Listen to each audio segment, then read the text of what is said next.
मैं तो उम्मती हूँ शाहे उम्मत। মসজিদে ওই যারা দক্ষিণ দিকে এবং উত্তর দিকে লম্বা থাকে তারা যদি মেহেরবানি করে সামনে এসে বসেন, অল্প সময় ভাই কথা হবে।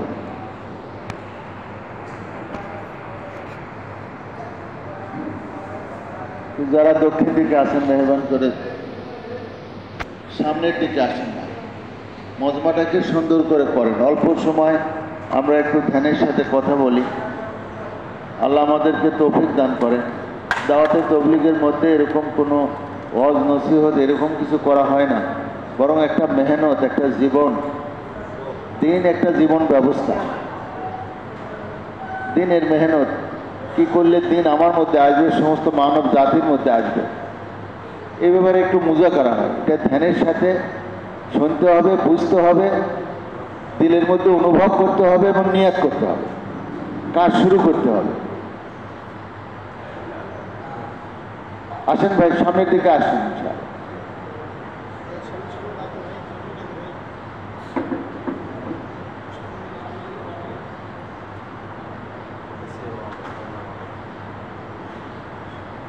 এখনো আলহামদুলিল্লাহ আরব মুলকের মধ্যে, ইভেন আফ্রিকার মধ্যে ফজরের সালাম ফেরার সঙ্গে সঙ্গে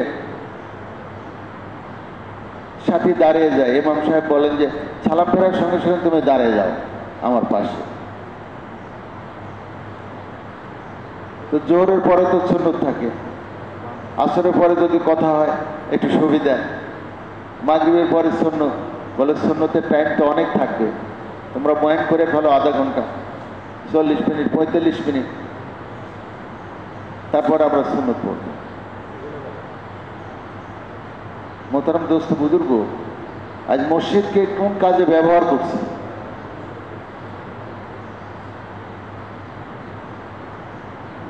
সমস্ত জামিয়া ইসলামী, সমস্ত ইসলামিক বিশ্ববিদ্যালয় দুনিয়াতে এখন যত চালু আছে, আপনারা দেখেন যে কোরআনে পাকের পরেই যে হাদিস শরীফ পড়ানো হয়, বুখারী শরীফ, এটার সংকলনও 200 হিজরির পরে হয়েছে, এডিট করা হয়েছে। কিন্তু দিন 1st সেঞ্চুরির মধ্যে, 100 হিজরির মধ্যে অথবা 70-এর মধ্যে দিন সমস্ত দুনিয়াতে পৌঁছে গেছে।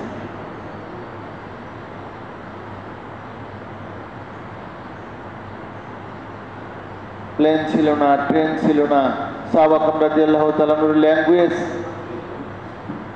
শুধু বর্তমান সৌদি যেটা দেখেন, মক্কা মুআজ্জামা, মদিনা মুনাওয়ারা, তাইফ, এই সামান্য একটু অংশের ল্যাঙ্গুয়েজ ছিল আরবি।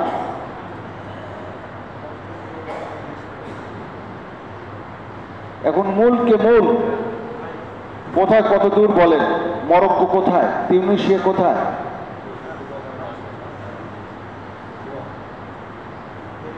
সেখানকার ভাষা সাহাবা কেরাম রাদিয়াল্লাহু তাআলা দিনের মেহনত করে তাদের ভাষা, তাদের ওঠা বসা, চলা ফেরা, খানা পিনা, বিবাহ শাদী, লেনদেন, কারবার সব রাসূল সাল্লাল্লাহু আলাইহি ওয়াসাল্লামের তরিকায় আল্লাহর হুকুম মোতাবেক দিন প্রতিষ্ঠা করছে। কেমনি সেখানে গেলেন? কোথায় সে জায়গায় ছিল যেখানে মুসলমান দিন শিখলো?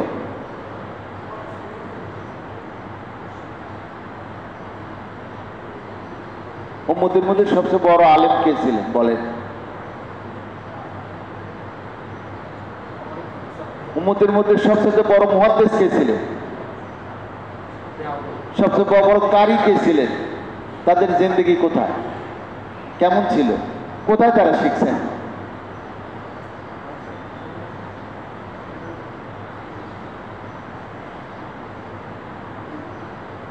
ইমাম বুখারী সাহেব রহমাতুল্লাহ হাদিস সংগ্রহ করলেন, লিখলেন, কিতাব লিখলেন, কার কাছ থেকে সংগ্রহ করলেন? উনি হাদিস কিভাবে শিখছেন, কোথা থেকে পেলেন, কোথায় হাদিসের চর্চা হলো?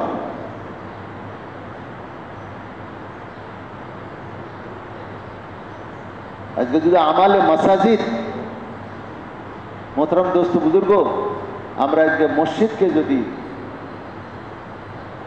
আমাদের জায়গা, আমাদের আমালের জায়গা, আমাদের ইসলার জায়গা আইএমএ জাহেলিয়াতে সবচেয়ে ওর্স্ট, সবচেয়ে নিকৃষ্টতম মানুষ বলে দুনিয়াতে কিয়ামত পর্যন্ত আর এরকম খারাপ মানুষ দুনিয়াতে আসবে না। এই মানুষগুলোকে রাসূল সাল্লাল্লাহু আলাইহি সাল্লাম কোন আমলের দ্বারা, কোন ইনস্টিটিউটে, কোন প্রতিষ্ঠানে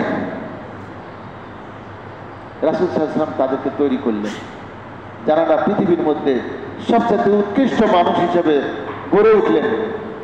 কিয়ামত পর্যন্ত এরকম ভালো মানুষ আর দুনিয়াতে আসবে না।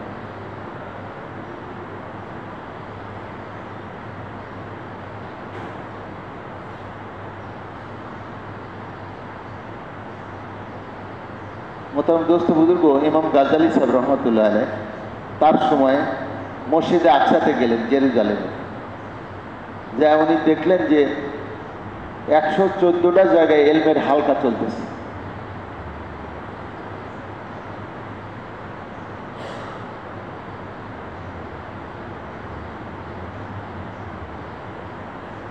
তো উনি আসমানের দিকে তাকালেন, বুকে হাত দিলেন আর বললেন, আল্লাহ, দুনিয়া থেকে কি এলেম উঠে যাওয়ার সময় হলো?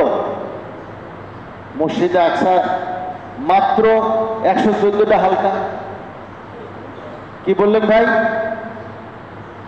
ভাই যারা ঘুমান তারা বলেন একটু আমি কি বললাম, কি বললেন? ইমাম গাজ্জালী সাহেব রহমতুল্লাহ।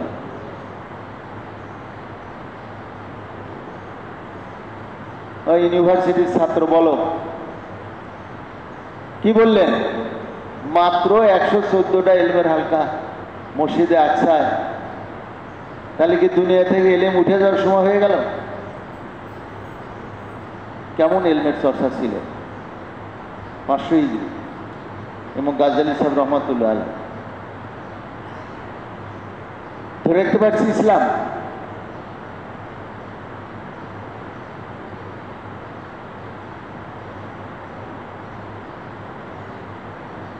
ইমাম বুখারী সাহেব রহমতুল্লাহ আলাইহ হাদিসের 10 দিতেন।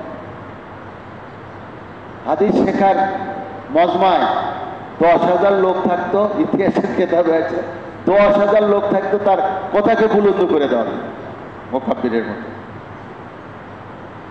তাহলে হাদিসের মজমায়, হাদিস শেখার মজমায় শিক্ষানবিশ ছাত্র কি পরিমাণ ছিল? ওনার কথাকে বুলন্দ করে পৌঁছে দেওয়ার জন্য কোনো লাউড স্পিকার ছিল? কথা বুলন্দ করে পৌঁছার জন্য কত থাকতো?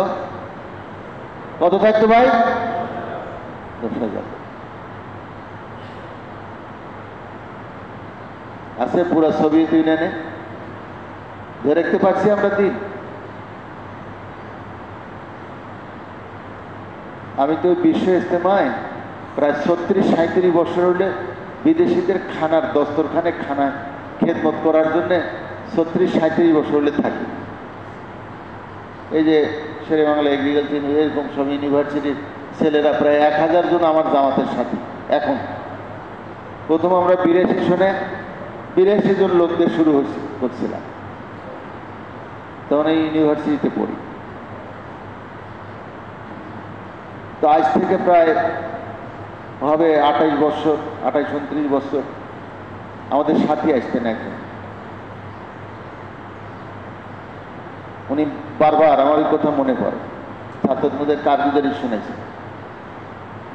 দূরে মরুভূমির মধ্যে বিরাট একটা গমের খ্যাত, ওই খ্যাতের মধ্যে ওইখানে সুরঙ্গ করে উপরের উপরে গমের ডাটা টাটা দিয়ে রাখতাম আমরা, আর ওইখানে গর্ত করে প্রতিদিন রাত্রে মাটি কেটে কেটে কেটে কেটে ভিতরে সুরঙ্গ করে মাটির নিচে একতলা বানে, সেখানে আমরা আজান দিতাম, সেখানে আমরা ইলম শিখতাম, সেখানে আমরা নামাজ পড়তাম। এইভাবে আমাদের ইমান আমলের হেফাজত করেছে মাটির নিচে। উনি বলছেন দীর্ঘ 17 বছর আমি মাটির নিচে থাকছি। সোভিয়েত ইউনিয়নের ইতিহাস।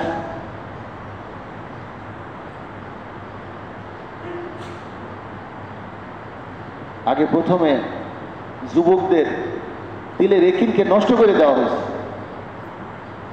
এই যে দেখতেছিস মুফতি সাহেব, এই দেখতেছিস ইমাম সাহেব, তোর বাপে তোর চাচায়, এ তোর শত্রু, তোর পরিবারের শত্রু, তোর দেশের শত্রু, জনগণের শত্রু। ও বসে বসে খায় আর তোরা কাজ করিস। ও বসে বসে খায়, ওনাকে বসে বসে খায়। প্রথমে আগে এদের দিলের একিনকে বিগড়ে দেওয়া হয়েছে। এই মুসলমানের বাচ্চা সে নিজে তার চাচারে কতল করেছে, নিজে তার ভাইরে কতল করেছে, নিজে তার বাপের কতল করেছে। আমাদের খবর নেই। আমরা এখন বলি ভাই চলেন ইমান শিখতে হবে, দুনিয়ার সব জিনিস শিখতে হয়। একটু থুতু ফেলতেও জান মাল খরচ করতে হয়, বাইরে যেতে হয়, আর দিন শিখতে হয় না। দিন এমনি আমার মধ্যে চলে আসবে। কাফের মুশরিক নাস্তিকতা শেখানোর জন্য স্কিম বানাইছে, লক্ষ কোটি কোটি ডলার খরচ করতেছে।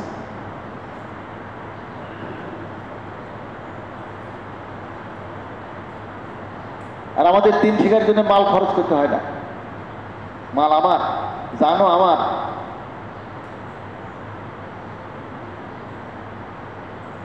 আল্লাহ কোরআন থেকে বিসমিল্লাহ, ইন্নাল্লাহা আশতারা মিনাল মুমিনিনা আনফুসাহুম ওয়া আমওয়ালাহুম বিআন্না লাহুমুল জান্নাহ। নাই খবর।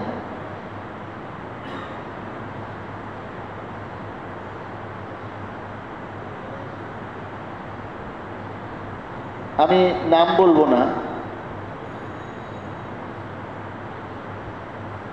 আজকে যদি দিনের মেহনত না করি, আমরা এই ইতিহাস আমার সামনে না থাকে, এককভাবে হেলমেট চর্চা দিনকে ধরে রাখতে পারবে না, এককভাবে দাওয়াতও দিনকে ধরে রাখতে পারবে না, এককভাবে ইবাদতের দ্বারা মানুষের ইসলাহ করা এটাও দিনকে ধরে রাখতে পারবে না। আল্লাহ সূরা জুমার মধ্যে স্পষ্ট করে দিয়েছেন, সমস্ত আম্বিয়া আলাইহিস সালামকে আল্লাহ দুনিয়াতে তিন কাজ দিয়ে দুনিয়াতে পাঠাইছে। একটা হলো দাওয়াত, একটা তালিম, একটা তাসকিয়া। দাওয়াতের দ্বারা ইসলাম, তালিমের দ্বারা ইসলাম, আর তাসকিয়া আমালের দ্বারা ইসলাম। যতক্ষণ পর্যন্ত এই আমালে মাসাজিদ মসজিদের মধ্যে না হবে, ততক্ষণ পর্যন্ত কি হবে না?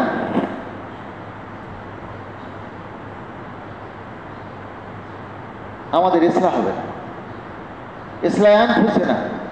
ওই জুহুদুন নবী সাল্লাল্লাহু আলাইহি ওয়াসাল্লাম, হযরত মাওলানা ইউসুফ সাহেব রহমাতুল্লাহ আলাইহি,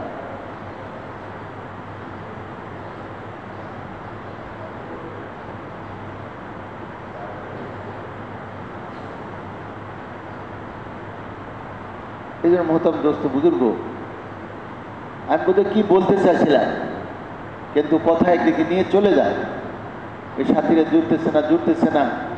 এই মসজিদে আমালে মাসাজিদ, মানুষের ইসলাম, আজ দিনের ইতিহাস এমনি চলে আসছে, এমনি আমার মধ্যে চলে আসছে। আমি অন্যদিকে চলে গেলাম। আমি তো মনে করছি আমার বয়ান আছে, আমি একটু 6 নম্বরের গ্রুপ কথা বলি। মোহতারাম দোস্ত বুজুর্গ,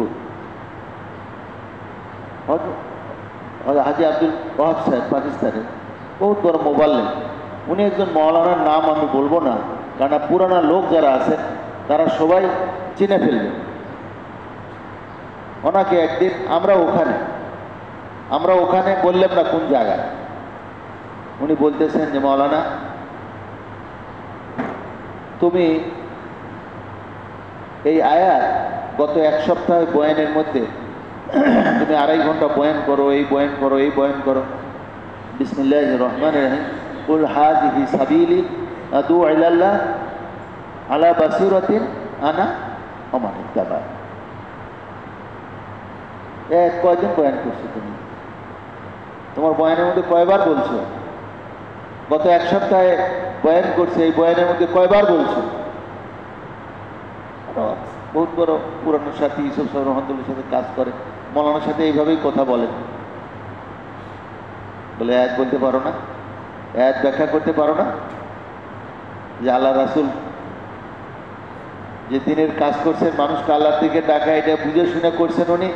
আর আনা ওমান ইত্তাবা', যারা ও রাসূল সাল্লাল্লাহু আলাইহি ওয়াসাল্লাম উম্মত হিসেবে দাবি করবে, অনুসরণ করবে, তাদেরও একই কাম, আনা ওমান ইত্তাবা'।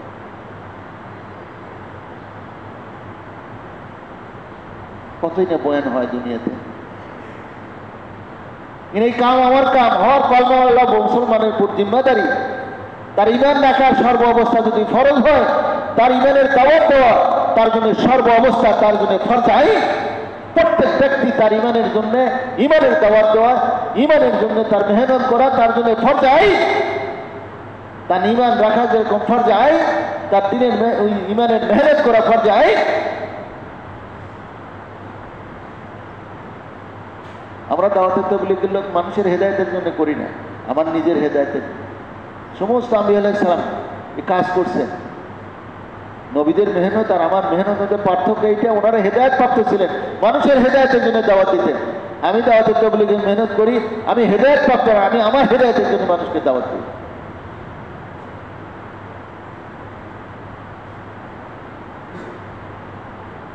মোহতারাম দোস্ত বুজুর্গ, আল্লাহ কোরআনে মধ্যে বলছেন যে কিছু সংখ্যক লোক বিহার থেকে আসলে এসে বললেন, আল্লাহ রাসূল আমরা ঈমান আনছি। ক্বালাতিল আরাবু আমান্না, আমরা ঈমান আনছি। আল্লাহ কি বললেন? তাদের এই দাবিতে তারা সত্য যদি হইতেন, আল্লাহ বলতেন হ্যাঁ তোমরা ঈমান আনছো। বললেন না, কুল্লাম তুমিনু, এরকম বলো না যে ঈমান আনছি, ওয়ালাকিন কুলু আসলাম, বলো যে ইসলামের মধ্যে দাখিল হয়েছি, হ্যাঁ কলেমা পড়ছি, আত্মসমর্পণ করছি, মুসলমান হয়েছি, কলমা পড়ে ইসলামের মধ্যে দাখিল হয়েছি। কেননা ওয়ালাম্মা ইয়াদখুলিল ঈমানু ফি কুলুবিকুম, কারণ তোমাদের অন্তরের মধ্যে এখনো ঈমান সমূহ, ভাই কি বলেন, ঈমান সমূহ দাখিল হয়নি। কি বলছেন, কি বলছেন বলেন? আপনারা মাথা নিজ মুখে দিলে ঘুম এসে যাবে, গরম লাগছে, রাত্রে ঘুম হয়নি। হাদিস শরীফের মধ্যে আসছে জাহান্নাম যার মাফহুম এরকম অভিযোগ করে আল্লাহর কাছে বলে যে আল্লাহ আমার এক অংশ আর এক অংশকে খেয়ে ফেলছে। তো আল্লাহ জাহান্নামকে দুইটা নিঃশ্বাস, শ্বাস ফেলার অনুমতি দেন, একটা গ্রীষ্মকালে একটা শীতকালে। রাসূল সাল্লাল্লাহু আলাইহি ওয়াসাল্লাম বলছেন যে এই কারণে তোমরা গরমের তীব্রতা অনুভব করো এবং ঠান্ডার তীব্রতা অনুভব করো, একটা গ্রীষ্মকালে একটা শীতকালে নিঃশ্বাস ফেলে জান্নাত। এক জায়গায় আসছে এরকম, আবু হুরায়রা রাদিয়াল্লাহু তাআলা আনহু বলছেন যে জাহান্নামের নিঃশ্বাসের কারণে এই উত্তাপ। মোহতারাম দোস্ত বুজুর্গ, এই গরম ওই গরমকে মনে করাই দেয়।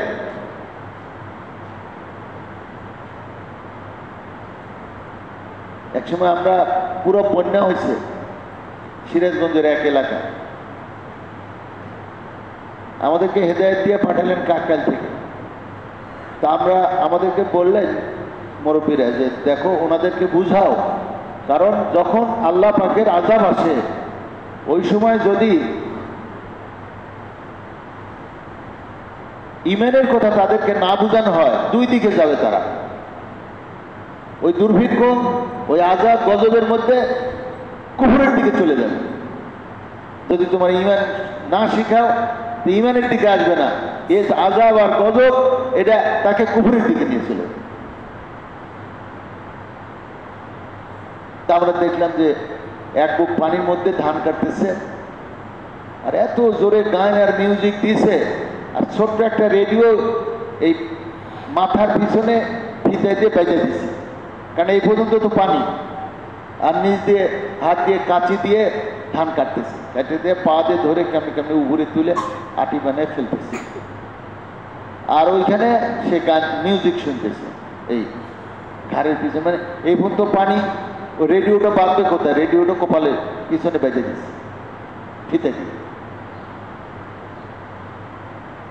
আমরাও চলে গেছি ডেঙ্গি নৌকা নিয়ে, যেখানে ওই পানির মধ্যে কাজ করে ওখানে দাওয়াত দেবো।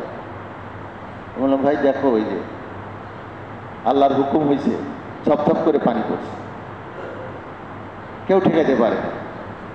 আল্লাহ হাদিস শরীফ কোরআনে পাকের মধ্যে বলছেন যার মাফহুম, তোমরা যে সোনালী বর্ণের ধান দেখতেছ, ফসল দেখতেছ, সব ফসল পাকলে সোনালী বর্ণ হয়, এই জন্য আল্লাহ বললেন সোলানি বর্ণের যে ফসল দেখতেছ, তুমি কি মনে করছো তুমি ইচ্ছা করলে এটা ঘরে উঠাতে পারবা?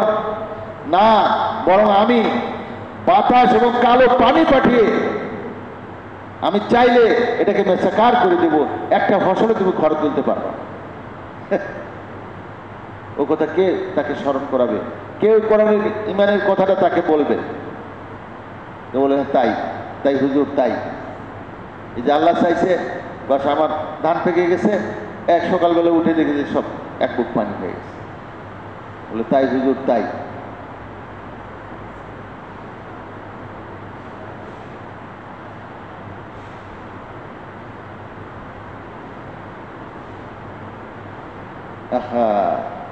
পুরা কোরআনে পাকের মধ্যে আল্লাহ পুরা নিজে দাওয়াতে তবলিগের কাম করছেন।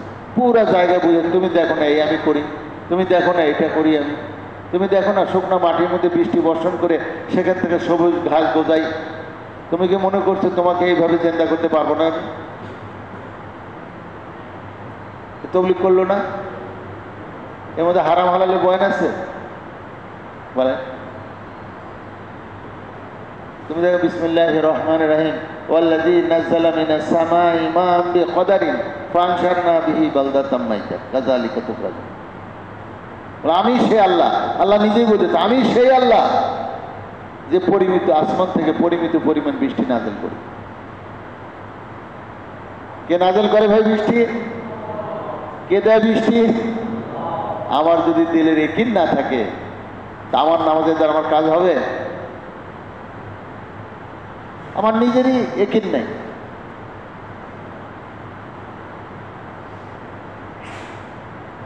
আপনি হাজী সাহেবের কাছে চান যে হাজী সাহেব আমাকে এটা দেন এটা দেন, কিন্তু আপনার এখানে একটা মিটার লাগানো আছে, মনে করেন হাজী সাহেব দেখতেছে মিটারের মধ্যে উঠতেছে, ভাই হাজী কি দিতে পারবে আমাকে, হাজীকে এটা দিবে আমাকে, হাজীকে দিতে পারে এটা আমাকে, এখানে মিটারে উঠতেছে, বুঝতে পারছেন? ডিজিটাল স্ক্রিন মনে করেন মেসালান উদাহরণ এই জায়গায়, আর আপনি বলছেন যে হাই সাহেবকে বলতেছেন যে হাই সাহেব আমার কিছু দেন, আমার এই অভাব এই অভাব, আর হাই সাহেব তাকাচ্ছে, তাকায় যে চাচ্ছে তাকাচ্ছে, তাকায় দেখতেছে যে এখানে মিটারে এটা ওঠে, দিবে ভাই বলেন? ভাই বলেন, কথা বলেন। বুঝে নেই, তুমি বুঝছো? হ্যাঁ, কথা বুঝতে পারছো? হাজী সাহেবের কাছে চাওয়া হইতেছে, আর ওখানে তার অন্তরের মধ্যে উঠতেছে যে হাজী কি দিতে পারবে, দিবে নাকি বলেন? আল্লাহ আপনি 2 রাকাত নামাজ পড়লেন, আপনি নিজের ইয়াকিন নেই যে আল্লাহ এটা দিতে পারেন, ইয়াকিন করেন।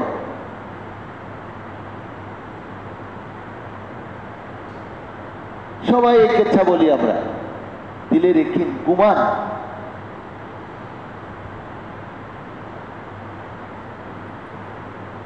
নতুন মুসলমান হয়েছে সবাই তো 2 রাকাত নামাজ পড়ে ছেলে মারা গেছে, আর কিরকম ইয়াকিন ছিল যে আল্লাহ দোয়া করছে, যেদিন কেউ ছিল না তুমি তৈরি করছো মানুষ, আবার তুমি সমস্ত মানুষকে একমত করে হাসন বাদানে জিন্দা করবে। এখন ওরা তহমত দিচ্ছে তোমার, তুমি যে করতে পারো কর্ণওয়ালা জাত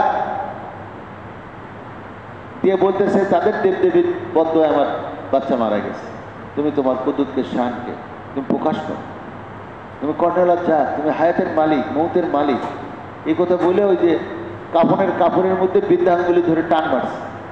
কেমন ইয়াকিন মহিলা সাবিয়া রাদিয়াল্লাহু তাআলা আনহা, কাপড় সরায় এসে বসে বসে ছেলে, ইয়াকিনের মুআমালা। নমরুদের কুণ্ডের এই পাশে দাউ দাউ করে আগুন জ্বলতেছে, নমরুদের আগুন, আর ইব্রাহিম আলাইহিস সালামের শরীরের চতুর্দিক দিয়া এয়ার কন্ডিশন। কারণ ইব্রাহিম আলাইহিস সালামের জন্য, ইব্রাহিম আলাইহিস সালামের মধ্যে পানির ফেরেশতা আসছে, বাতাসের ফেরেশতা আসছে, বলেন সব উড়ে দিয়ে নিশ্চিন্ন করে দেবে, কিসের কুণ্ড এখন ঝপঝপ করে বৃষ্টি নেমে যাবে না। আল্লাহ এলো ফেরেশতাও মাখলুক, পানিও মাখলুক, বাতাসও মাখলুক, কেমন গুমান ছিল ওটাই শিখতে হবে ইব্রাহিম আলাইহিস সালামের কাছ থেকে। আল্লাহ কি তার অবস্থার উপরে আল্লাহ বললেন যে এই আগুন তুমি ইব্রাহিম আলাইহিস সালামের উপরে তৃপ্তিদায়ক, শান্ত শান্ত হয়ে যাও। তার দোস্ত বুঝুক, আসমানি এলেন আমি হাফেজ হয়েছি, আমার মধ্যেই একটা হাফেজের কত দাম, আল্লাহর কালামের কত দাম। এখন সাধারণ মানুষ কোরআন কিনে নিয়ে এসে আদল জানে না যে কোরআন কোথায় রাখবে। হাজা কালাম রব্বি, হাজা কালাম রব্বি, হাজা কালাম রব্বা, ধরেই অজ্ঞান হয়ে গেছে। এত হামিয়াত তার দিলের মধ্যে। এবং সারা রাত কোরআন পাক মাথা ঘুর দিয়ে রাখছে, কোথায় কোরআন ডাকবো কোথায়। এমন গুরুত্ব। আমাদের কবির ভাই দেখছেন কিনা, অনেকে আরব সফর করে আসলো, আরবিতে কথা বলে। কবির ভাই আপনি বলেন তো, ওই আমি সাহেব বলছে আপনাকে বয়ান দিল, পরের দিন আপনি আরব বলে ভাই আমার বয়ানের ফয়সলা করছে, আমি সারা রাত কাঁদছি, আমি কিভাবে বলবো। বলো না, কালকে তুমি মেম্বারে বসবে, বসে আরবিতে বয়ান করবে, সকালে ফজরে বয়ান তোমার। সারা রাত কাঁদছি, কাঁদতে কাঁদতে কাঁদতে কাঁদতে কাঁদতে কাঁদতে ওই কাঁদতে কাঁদতে সে মেম্বারে উঠছে। মেম্বারে উঠিয়া কি বয়ান করছে আমি জানি না, আমি সে বলতে আরবিতে সুন্দর 6 নম্বরে বয়ান হয়ে গেছে। এই তারপরে আমি দেখি আরবিতে কথা বলতে পারি। সবসময় আব্দুল মতিন ভাইয়ের সাথে চলতো, রহমতুল্লাহ আলাই, দুনিয়াতে চলে গেছেন। মোহতারাম দোস্ত বুজুর্গ, এইভাবে আমার নামাজ, আমার ইলম, আমি মুসলমানকে কেন একরাম করব বলেন? মুসলমানের মধ্যে কলেমা আছে। কোনো মুসলমানকে একরাম করলে মানে কলেমাকে একরাম করলাম, কোনো মুসলমানকে ইজ্জত দিলাম মানে কলেমাকে ইজ্জত দিলাম। কেউ কোনো মুসলমানকে ছোট করে দেখলো মানে কলেমাকে ছোট করে দেখলো। যে মুসলমানকে ছোট করে দেখবে তার অন্তরে থেকে আল্লাহ তৌহিদের শিকড় উঠে ফেলে দিবে। আর যে মুসলমানকে ইজ্জত করবে আল্লাহ তার দিলের মধ্যে তৌহিদের নূর দিয়ে ভরে দিবে, ইমানের নূর দিয়ে ভরে দিবে। এই জন্য কলেমার কারণে সাধারণ যে কোনো মুসলমানকে নিজের সাথে বড় জানার মশ করা। গুনার থেকে গুনায় ডুবে থাকে এক এক মুসলমান, সে গুনাহ করতেছে কিন্তু তার মধ্যে কলমা আছে, যে কোনো সময় তওবা কবুল হবে, জান্নাতে চলে যাবে। আমার তো খবর নাই, আমার তো জান্নাত, আমার ইমানের কোনোটার খবর নাই। এই জন্য মুসলমানকে আল্লাহর জন্য করতে শেখে। ইখলাস কি? ইমান। ইমান কি? ইখলাস। আপনি পরিপূর্ণ ইমান আসবে, পরিপূর্ণ ইখলাস চলে আসবে। দোস্ত বুঝুক, এসব সিফত কবুলে, সিফতে কবুলিয়াত। আর প্রত্যেক কলমা মোল্লার এটা জিম্মাদারি। কিভাবে সম্ভব? আপনার হায়াতে 1000 বছর আল্লাহ দিলেন, আপনি আপনার মেয়েকে একদিনও দাওয়াত দিলেন না, বুঝালেন না। আপনার মেয়ে ইঞ্জিনিয়ার, ডাক্তার, সে কোথায় ইমানের কথা পাবে?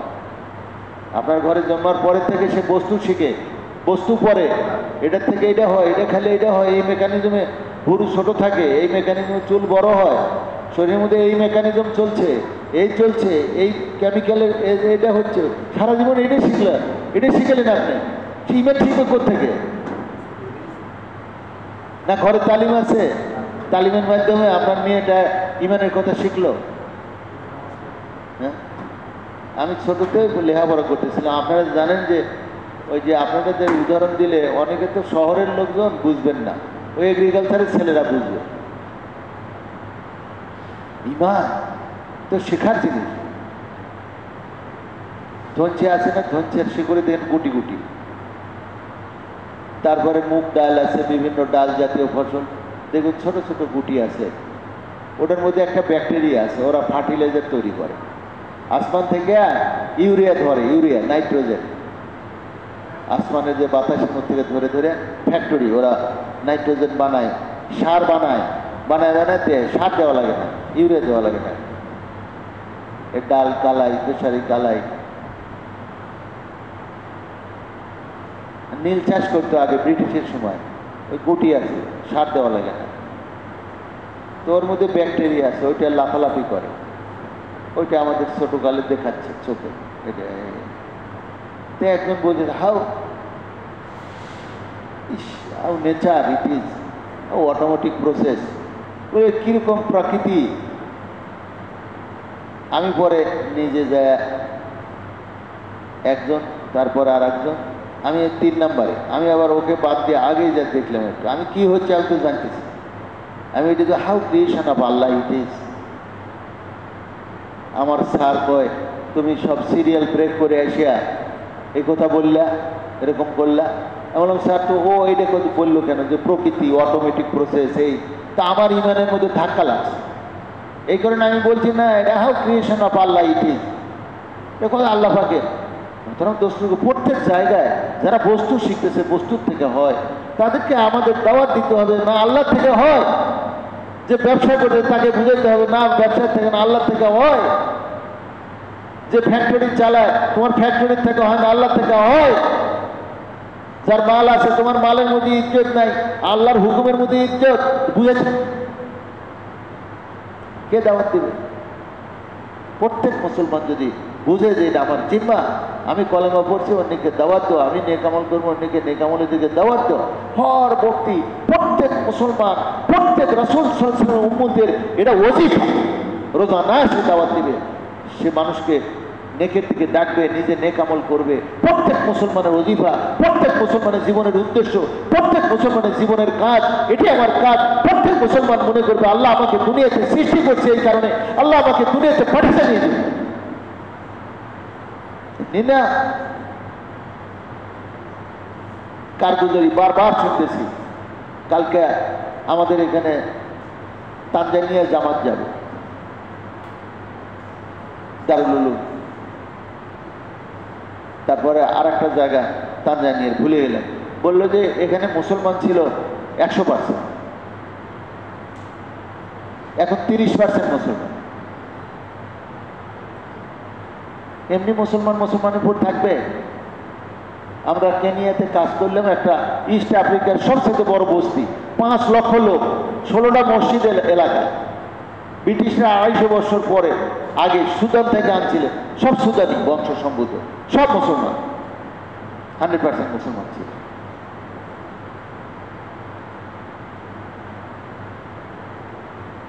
আমরা দেখলাম 30% মুসলমান, 70% খ্রিস্টান। ওই কিবিরের মধ্যে বহুত বড় একটা খ্রিস্টান মিশনারি, বড় মার্সিডিজ গাড়ি রাখছে। যেই মুসলমান খ্রিস্টান হয় সঙ্গে সঙ্গে গাড়িতে অল্প সময়ের মধ্যে নিয়ে যায় তার বিবাহ শাদী, তার গায়ে কারবার, তার সমস্ত কিছু সেট আপ করে, তার ঘর টর সব সেট আপ করে দিয়ে। কিন্তু দুনিয়া, এর মোকাবেলায় আমাদের কাম কি? আল্লাহ থেকে মিলিয়ে দেওয়া। অভাবী থাকবে তাও আল্লাহকে ডাকবে। আমাদের কাজ কি? অভাবী থাকবে তাও আল্লাহকে ডাকবে। আমরা ওইখানেতে 13 জনকে মুসলমান আল্লাহ রাস্তায় পাঠাইছে। কতজন? 3 জনকে আল্লাহ রাস্তায় পাঠাইছে। সবারই কিছুই নাই, নতুন মুসলমান, যাকে হাত দিই সেই নতুন মুসলমান। আবার এই তবলিগের মেহনতে দ্বারা আল্লাহ মেহরবানি ফজল করমে রিভার্ট হচ্ছে। আর যদি মুসলমান নিজের কাজ মনে করত, 250 বছর কেন 1000 বছরে তারা খ্রিস্টান হতো না, মুসলমান।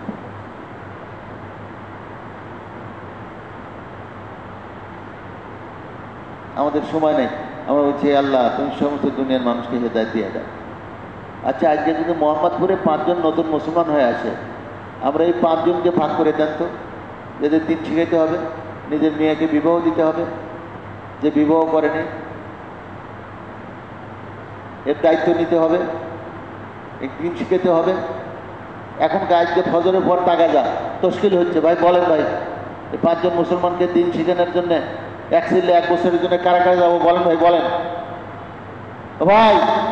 আমি কি আমার দাওয়াত, আমার কর্মকাণ্ডের সাথে আমার জীবন সত্য প্রতিপন্ন হচ্ছে না মিথ্যা প্রতিপন্ন হচ্ছে? বলেন। আমার দাওয়াত আমার জীবনকে সত্য প্রতিপন্ন করছে না মিথ্যা প্রতিপন্ন করছে?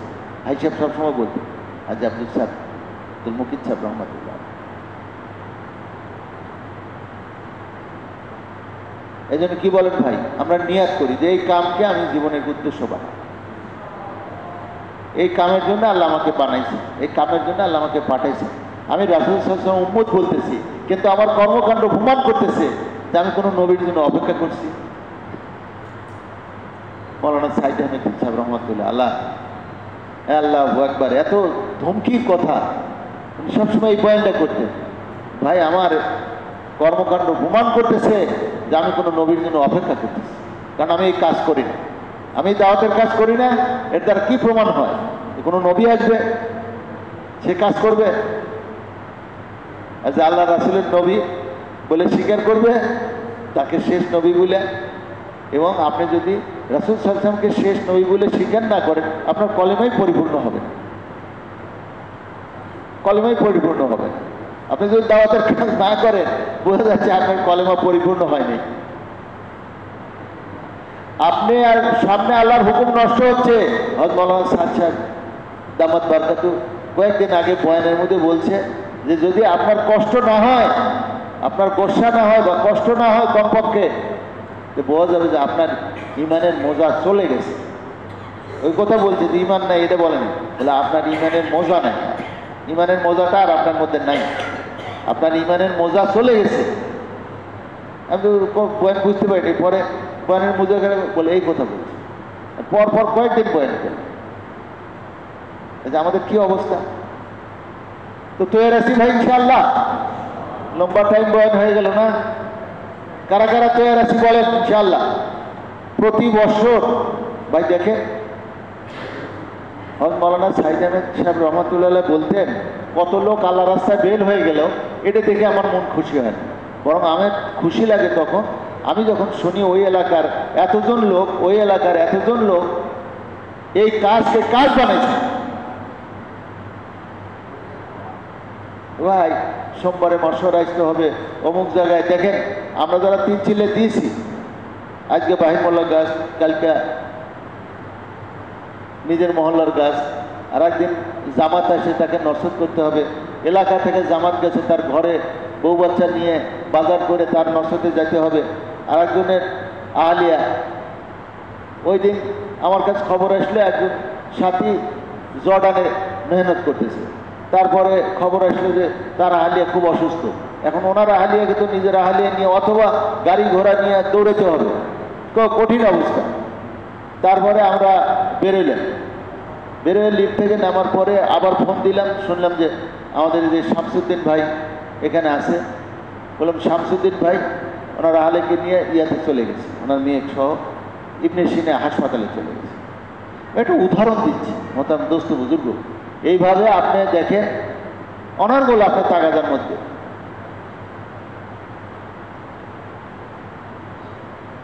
বড়রা বললেন যে এখন তেহাই 4 মাস আল্লাহ রাস্তায় 3 4 12 10 ঘন্টা প্রতিদিন, 8 ঘন্টা 3 1 24, প্রতি মাসে 10 দিন তাগাদা না দিয়ে শুধু 3 দিন যদি আপনি মহল্লার 3 দিন অক্ত লাগান, এত বড় তাগাদা কিভাবে পুরো হবে বলেন তো?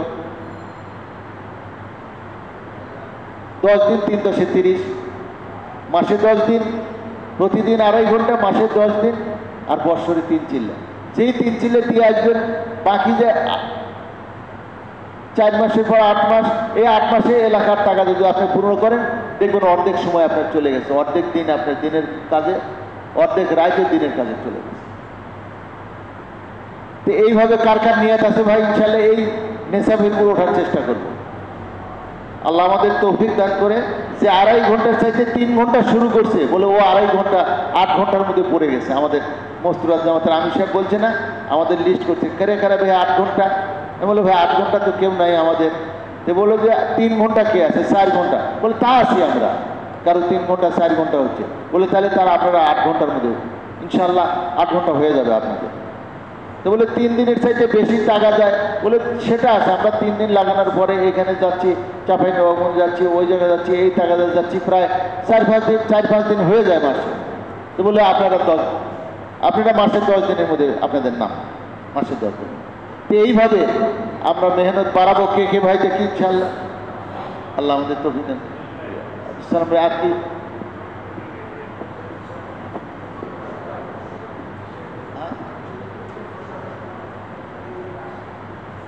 সকালের মাসারা এই কথা বলতেছিলাম ভাই, মাসারাই কাজের জান।